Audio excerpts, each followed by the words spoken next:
Hi everyone, मैं रोहन यादव आप सभी का एक बार फिर से अपने यूट्यूब चैनल पर स्वागत करता हूं। आज 11 अगस्त है। आज के दिन मैंने आप सभी लोगों के लिए एक स्पेशल ऑफ़र निकाला है। यदि यूजीसी नेट सोशल वर्क दिसंबर की ऑनलाइन क्लास परचेज़ करना चाहते हैं तो मात्र 3000 में आप लोगों को प्रोवाइड कराई जाएगी। ठीक है, केवल ये 11 दिसंबर के लिए है। ठीक है, आज की डेट पर ये फ़ीस निर्धारित की गई है। ठीक है, कल इसकी फ़ीस बढ़ जाएगी। और यदि आप एमपी सेट सोशोलॉजी की तैयारी कर रहे हैं तो इसकी भी मैं ऑनलाइन क्लासेस प्रोवाइड कराता हूं और इसकी फ़ीस मात्र 1999 रुपये केवल आज के लिए रखी गई है। ठीक है, तो आज मैं आप लोगों से डिस्कस करने वाला हूं यूजीसी नेट सोशल वर्क के संबंध में महत्वपूर्ण प्रश्नों पर।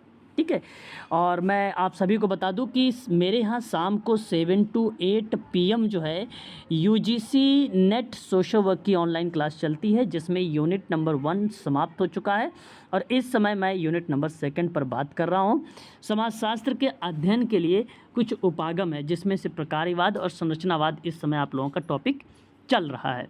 तो एक क्लास आपको मॉर्निंग में मिलेगी 9 to 10 AM और दूसरी क्लास आपको जो दी जाएगी वो शाम को रहेगी 7 से 8। ठीक है, और 22 अगस्त 2024 को जो पेपर कैंसिल हुआ था 18 जून का, उसका एग्ज़ाम है 22 अगस्त 2024 को। तो तैयार रहिए, क्योंकि ऐसे प्रश्न आप लोगों को परीक्षा में देखने को मिलेंगे जिन प्रश्नों पर मैं अभी आप लोगों से विचार विमर्श करने वाला हूँ। यदि आप दिसंबर 2024 की ऑनलाइन क्लास सोशल वर्क में परचेज़ करना चाहते हैं तो मेरा नंबर आप नोट कर सकते हैं। यहाँ ऊपर मेरा नंबर दिया गया है और डिस्क्रिप्शन में भी मेरा नंबर है। आप देखिए 8506031308 पर आप मुझे व्हाट्सअप भी कर सकते हो और कॉल के माध्यम से भी बातचीत यहाँ मुझसे कर सकते हो। तो पहला सवाल आपके सामने यहाँ पर प्रस्तुत होता है कि वह तंत्र जो दर्दनाक अनुभव को अचेतन मन में ढकेलता है वह कहलाता है या डैश। तो दमन, प्रतिगमन, प्रक्षेपण या आक्रमणकता। ठीक है, तो यहाँ पे 4 ऑप्शन आपके सामने दिए गए हैं। आपको बताना है कि रिप्रेशन, जिसको दमन कहते हो, प्रतिगमन रिग्रेशन यानी प्रक्षेपण यानी प्रोजेक्शन, और अग्रेशंस यानी आक्रामकता। तो ये बेसिकली एक शब्द है, रक्षा युक्तियों के संदर्भ में यूज़ किया गया है और मैं सही आप लोगों को जवाब बताऊंगा यहाँ पर ऑप्शन नंबर ए। ठीक है, दमन। वह तंत्र जो दर्दनाक अनुभव को अचेतन मन में ढकेलता है उसे दमन कहा जाता है, रिप्रेशन कहा जाता है। क्वेश्चन नंबर 2, संगठन के बाहर उपलब्ध कर्मचारी कल्याण सुविधाओं को कहा जाता है। आपके सामने 4 ऑप्शन दिया गया है। इस प्रश्न का सही विकल्प क्या होगा कि the employ welfare facilities available outside of organisations are called, this is right option जो होगा वो एक्स्ट्रा मिनरल फैसिलिटीज़ होगा, जिसको हम लोग कहते हैं अतिरिक्त दीवार सुविधा। ठीक है, ऑप्शन नंबर आपका बी यहाँ पर करेक्ट माना जाएगा। क्वेश्चन नंबर 3, मात्र सत्तात्मक परिवार को अन्य नाम से भी जाना जाता है। ठीक है, अब आपको ध्यान से देना है यहाँ पे जवाब। तो वो बेसिकली मदर सेंट्रल्ड के नाम से जाना जाता है, इसे मात्र केंद्रित कहा जाता है, एक और नाम है, ऑप्शन नंबर बी। क्रमिक पैमाने से प्राप्त डेटा को कहा जाता है डैश। आपके सामने 4 ऑप्शंस दिए गए हैं। Data derived from ordinal scale is called as non metric data. आप ऑप्शन नंबर बी को कह सकते हो गैर metric data. Option number B आपका यहाँ पर करेक्ट हो जाएगा। एक पुरुष द्वारा एक से अधिक स्त्रियों से विवाह करने को क्या कहते हैं?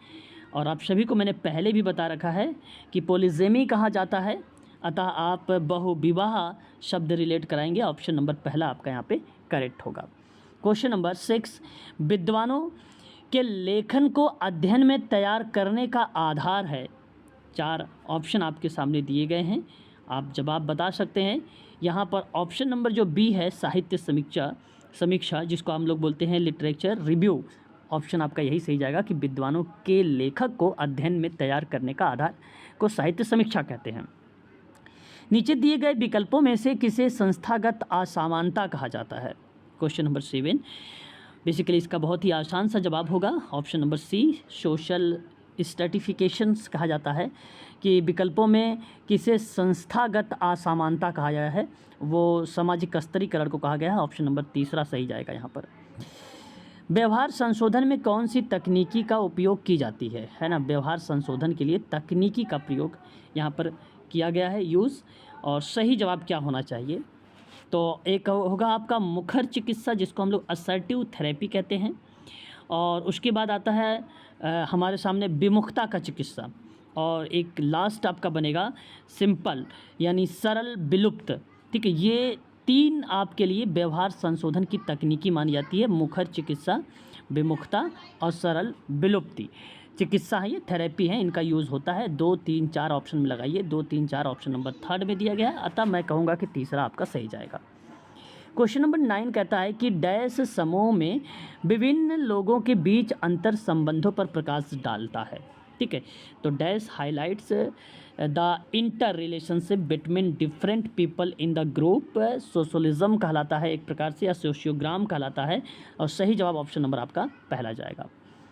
डैश सिद्धांत का उपयोग व्यक्ति की मानसिक क्षमताओं का पता लगाने के लिए किया जाता है। ठीक है, क्वेश्चन नंबर 10 है, कहता है कि dash theory is used to find mental ability of individual. और सही ऑप्शन उसका आएगा फैक्टर एनालिसिस, और हम कह सकते हैं कि कारक विश्लेषण। ऑप्शन नंबर पहला आपका सही जाएगा। क्वेश्चन नंबर 11, गांधी जी का ग्राम स्वराज की अवधारणा का मुख्य उद्देश्य क्या था? Main objective of Gandhi's concept of Gram Swaraj है ना, तो दैट इज़ राइट ऑप्शन जो होगा वो सर्वोदय होगा। ऑप्शन नंबर आपका बी यहाँ पर करेक्ट जवाब होगा। क्वेश्चन नंबर 12 कि कौन सा सामुदायिक संगठन का सिद्धांत नहीं है? देखिए, आज ही मैंने आप लोगों से आपके पब्लिक ग्रुप में, सोशल वर्क के ग्रुप में मैंने कुछ महत्वपूर्ण 50+ क्वेश्चनों पर आप सभी से बातचीत भी किया है। वन लीनियर के रूप में समझो, एक प्रकार से आपको वहाँ पे फैक्ट मिले हैं, कुछ प्रैक्टिस हम लोगों ने किया है। ग्रुप को ज़रूर आप ज्वाइन करके रखिएगा, ताकि आपको कोई भी चीज़ें मैं अगर वहाँ पे प्रोवाइड करा रहा हूँ तो आपको ईजिली मिल जाए, है ना। तो पब्लिक है, पब्लिक में जैसे जॉब से संबंधित आपको वहाँ पे नोटिफिकेशन मिल जाएगी। एंड यूजीसी नेट के बारे में कोई अपडेट आती है तो वो भी मिल जाएगा। बीएसडब्ल्यू एमएसडब्ल्यू से संबंधित कोई भी इन्फॉर्मेशन होगी तो वो भी आपको प्रोवाइड करा दी जाएगी वहाँ पे। ठीक है, फिलहाल इस सवाल का जवाब बताइए कि सामुदायिक संगठन का सिद्धांत कौन सा नहीं दिया गया है? Which is not principles of community organisation. That is right option, option number B विघटन का जो सिद्धांत दिया गया है ये आपका यहाँ पे करेक्ट जवाब नहीं होगा। डिसोल्यूशंस है यहाँ पर बेसिकली, है ना, प्रिंसिपल्स ऑफ डिसोल्यूशंस नहीं होता है, यही आपका सही जवाब होगा। किसने समुदाय को सबसे छोटे क्षेत्रीय समूह के रूप में परिभाषित किया है जो सामाजिक जीवन के सभी पहलुओं को समाहित कर सकता है? ठीक है, ये परिभाषा बेसिकली आर.एम. मैकाइवर का नाम आता है, और सही जवाब इसका ऑप्शन नंबर थर्ड होगा।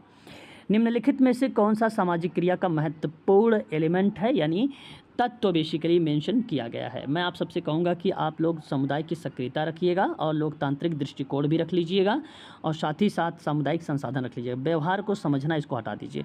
तो 1, 2, 4 आप देखिएगा, 1, 2, 4 ऑप्शन नंबर तीसरे में है, अतः मैं कहूँगा कि विकल्प जो सी है ये आपका करेक्ट होगा। क्वेश्चन नंबर 15 कहता है कि बाल श्रम और राष्ट्रीय नीति किस वर्ष घोषित की गई थी? बड़ा आसान सा सवाल है। The national policy on child labour basically was declared in the year 1986, that is right answer, और option number A is the correct जवाब। ठीक है, क्वेश्चन नंबर 16 कहता है आपके सामने 16 नंबर का कि श्रम मंत्रालय के तहत MES का योजना का अर्थ बताना। इसका मतलब आप सिंपल सा है कि फुल फॉर्म बता दीजिए, है ना। तो बेसिकली अगर मैं बात करता हूँ, मिड्यूलर एम्प्लॉयबल स्किल होता है। हम कह सकते हैं कि ऑप्शन नंबर बी जो दिया गया है, मिड्यूलर रोजगार योग्य कौशल, ऑप्शन नंबर बी आपका करेक्ट जवाब होगा यहाँ पर। क्वेश्चन नंबर 17 कहता है कि केस वर्ग में ग्राहक चिकित्सा संबंध के अंतः क्रियात्मक यहाँ और अभी, very very most important question, आप सभी को 22 अगस्त को ऐसे सवाल देखने को मिल सकते हैं। पहलुओं पर जोर दिया गया है क्वेश्चन नंबर 17 में। सही जवाब बेसिकली अगर मैं बात करता हूँ, इंट्रैक्शंस शब्द रिलेट हुआ है। Florence Hollis is the right answer, option number C is the correct जवाब। क्वेश्चन नंबर 18, शक्ति प्राप्त की जाती है जबकि अधिकार, है ना, power is the gained, whereas authority is जो है आपका बनेगा क्या इसमें, निहित, वेस्टेड। आप यहाँ पे निहित शब्द को शामिल करेंगे, ऑप्शन नंबर आपका डी इज़ द करेक्ट जवाब होगा। UDHR का संक्षिप्त नाम आपको बताना है, UDHR का स्टैंडर्ड फॉर्म बताना है आपको। और अगर मैं ऑप्शन नंबर सी की बात करता हूँ, United Nations development fund for the health, sorry option number अगर मैं यहाँ पर सी की बात कर रहा हूँ, ऑप्शन नंबर सी की बात कर रहा हूँ, मानवाधिकार के सार्वभौमिक घोषणा, जिसको universal declarations of human rights कहा जाता है, यही ऑप्शन आपका करेक्ट हो जाएगा। क्वेश्चन नंबर 20 कहता है कि निम्नलिखित में से कौन सा नौकरशाही की विशेषता नहीं है। ये आपके सामने जवाब दिया गया है। चेन ऑफ कमांड, जिसको हम बोलते हैं कमान की श्रृंखला, ये गलत जवाब हो जाएगा आपका। यहाँ पे personality is the right answer होगा। नौकरशाही की विशेषता नहीं है, बाकी कमांड की श्रृंखला हो गया, नियंत्रण की सीमा होगा, विशेषज्ञता होगी, ये सभी है। विशेषता नहीं है तो वो व्यक्तित्व नहीं है, पर्सनालिटी नहीं है। 1869 के दौरान लंदन में डैश स्व सहायता को प्रोत्साहित किया गया था, और आप सब जानते हैं कि dash in London encourage self help group 1869 charity organisation society is the right answer. Option number D is the correct जवाब होगा। क्वेश्चन नंबर आपका सामने आ गया है 22। भावनाओं का शुद्धिकरण कहलाता है डैश, है ना, ये आपको बताना। इमोशंस इज़ कॉल्ड एज, आपका बन जाएगा ऑप्शन नंबर बी कैथरिंग। आप कैथोरसिस कह लीजिए। कैथोरसिस मीन्स होता है रेचन शब्द, है ना, रेचन। कैथोरसिस यहाँ पर करेक्ट जवाब होगा। कैथोरसिस ऑप्शन बी में लिखा हुआ है। भारत में मानव अधिकार संरक्षण अधिनियम किस वर्ष पारित किया गया था? क्वेश्चन नंबर 23 है। The protection of human rights act was passed in India in the year, सही जवाब 1993। ऑप्शन नंबर सी आपका करेक्ट जवाब होगा। असीमित वितरण इंगित करता है, आपके सामने 4 ऑप्शन है। देखिए यहाँ पर अगर हम बात करते हैं रेंज, जिसको बेसिकली रेंज रैंक को रिप्रेजेंट करना, स्टैंडर्ड डिवीज़न गलत जवाब हो जाएगा। यहाँ पर स्वीकनेस शब्द आता है। स्वीकनेस को वैषम्यता भी कहा जाता है, तिरछापन भी कहा जाता है, और यही ऑप्शन आपका सही हो जाएगा, तीसरा वाला। क्वेश्चन नंबर 25 अल्फ्रेड एडलर ने प्रचार किया था। क्वेश्चन नंबर 25 में अल्फ्रेड एडलर प्रोपोगंडा या आप कह सकते हैं। और आप यहाँ पे सही जवाब अगर हम बात करते हैं तो किस चीज़ को रिलेट करेगा? सोशल, आपका ऑप्शन नंबर बी देखिए, सामाजिक आग्रह है ना, अरज सोशल अरज थ्योरीज होती है बेसिकली, ये सिद्धांत अल्फ्रेड का है प्रचार में, और ऑप्शन नंबर बी आपका यहाँ पर करेक्ट हो जाएगा। व्यवसाय चयन इसका एक उदाहरण होता है 26 का, है ना। Profession selections is an example of multiple approach conflict होगा, और आप देख सकते हैं ऑप्शन नंबर डी में कि बहुदृष्टिकोण संघर्ष जो है ना, इसी का उदाहरण माना जाता है व्यवसाय चयन के दौरान में, एग्जाम्पल के तौर पर। ठीक है, तो ये प्रश्न आप सभी के लिए सोशल वर्क के पॉइंट ऑफ व्यू से मैं आप सभी से यहाँ पर बातचीत कर रहा हूँ, और यूजीसी नेट की ऑनलाइन क्लास भी मैं प्रोवाइड कराता हूँ अपने यूट्यूब चैनल पर, है ना, जिसकी फ़ीस केवल आज के लिए 3000 है। कल आपकी इसकी यूजीसी नेट की फ़ीस बढ़ भी जाएगी, है ना। और अधिक जानकारी के लिए मेरा डिस्क्रिप्शन में नंबर दिया गया है, आप नीचे जाइए देखिए, वहाँ पर मेरा नंबर आपको ईजिली मिल जाएगा। ठीक है। क्वेश्चन नंबर 27 कहता है कि जनसंख्या संरचना के सांख्यिकी विश्लेषण और वितरण से संबंधित अनुशासन को कहा जाता है। क्वेश्चन नंबर 27 आप जवाब बता सकते हैं, ऑप्शन नंबर डी जनसांख्यिकी शब्द को, ठीक है, डेमोग्राफी शब्द रिलेट करा सकते हैं।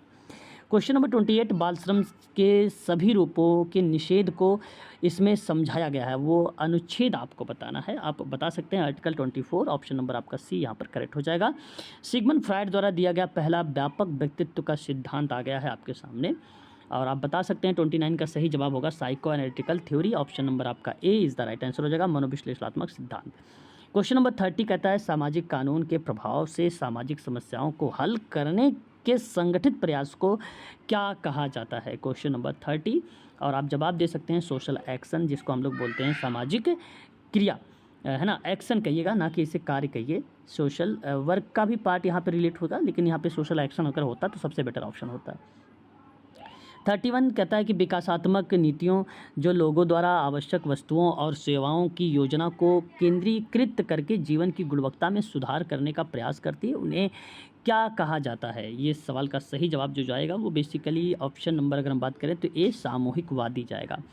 क्वेश्चन नंबर बात करेंगे 32 सामाजिक विकास है, ठीक है, social development is, option number B को देखिए, विकास एक एकीकृत दृष्टिकोण है, इसी पर बल देता है। ऑप्शन नंबर आपका यहाँ पर जो जाने वाला है वो ऑप्शन आपका बी करेक्ट होगा, an integrated view of development, option number B is the right answer होगा। ठीक है, तो आज के लिए बस इतना ही प्रश्न आप लोग देखे रहिए, बाकी मैं आप लोगों को क्लासेस जो प्रोवाइड करा रहा हूँ, एक मॉर्निंग में 9 से 10 प्रोवाइड करा रहा हूँ, और एक क्लास आप लोगों को प्रोवाइड करा रहा हूँ शाम के टाइम में 7 से 8। ठीक है, ये यूजीसी नेट की क्लासेस हैं, आप इन क्लासेस को ज़रूर ज्वाइन करिए, क्योंकि इंपॉर्टेंट तथ्यों पर मैं आप लोगों से बातचीत करता हूँ। आज से 11 दिन और रह गए हैं आपके पेपर होने का, ठीक है, तो ऑनलाइन का इस समय पेपर होने वाला है। इस बार आपके माइल्ड और मॉडरेट लेवल के भी प्रश्न देखने को मिल सकते हैं। ठीक है, तो आज के लिए बस इतना ही रखते हैं, फिर मुलाकात करेंगे हम लोग। आज शाम की क्लास फिर आप लोगों की होगी, वो पेड वाले बच्चों की है, पब्लिक क्लासेस केवल यहीं तक थी।